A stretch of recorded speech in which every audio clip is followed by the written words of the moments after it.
प्रधानो बेसुरच राखा, जो जस करई सो तस फल चाखा। कर्म प्रधान बेसुरच राखा, जो जस करई सो तस फल चाखा।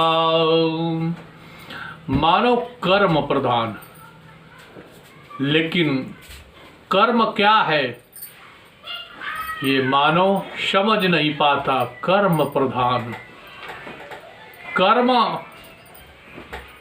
ड्यूटी करना कर्म नहीं है, बच्चों को पालना कर्म नहीं है, खेती करना कोई कर्म नहीं है, ये कर्म नहीं है, ये कहीं कर्म में नहीं जोड़ा जाता है।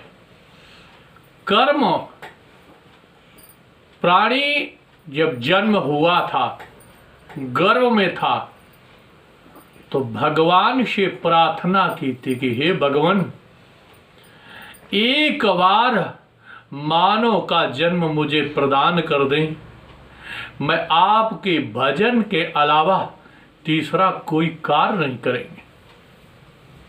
प्रभु, भजन करेंगे, इसलिए एक बार मानव का जन्म मुझे प्रदान कर दें।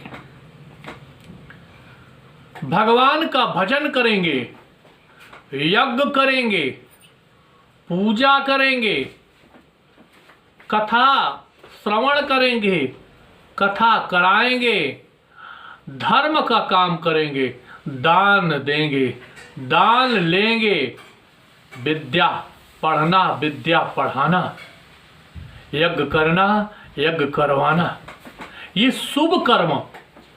ये कहा था कि मैं शुभ कर्म करूंगा भगवान, इसलिए कर्म प्रधान। ये जब कर्म कर करके और प्राणी जब यहाँ से यमपुरी को प्रस्थान करता है, धर्मराज के भवन जाता है, तो उसके साथ यही धर्म रूपी पूंजी लेकर के जाता है और वहां से भाग रूपी पूंजी लेकर के आता है। इसलिए कर्म, और न मकान जाएगा, दुकान जाएगी, न कोई परिवार जाएगा, न जन समुदाय जाएगा, न सारा वैभव जाएगा, न बच्चे तो जानवर भी पालते हैं, तो क्या कर्म हो गया।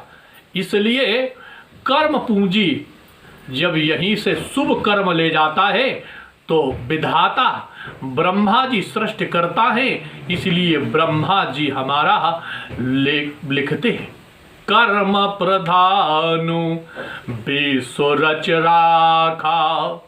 विधाता ने हमारी रचना की कर्म रूपी पूंजी को देख करके, इसलिए जब वहां से आता है तो वो भाग रूपी पूंजी लेकर के आता है। इसलिए लिखते हैं, भाग रूपी पूंजी लेकर के आया और वो बासी खाता है। इसलिए हुई है वही जो राम रच राखा, को कर तर्क बढ़ा वही शाखा। फिर आप वही होगा जो भगवान ने कर्म रूपी आपकी पूंजी देख करके जो रचना की है, फिर वही होगा। आप कुछ भी करें, लेकिन भगवान के बिना पत्ता हिलने वाला नहीं है, उनकी सत्ता के बिना पत्ता हिलने वाला नहीं है, फिर वही होगा।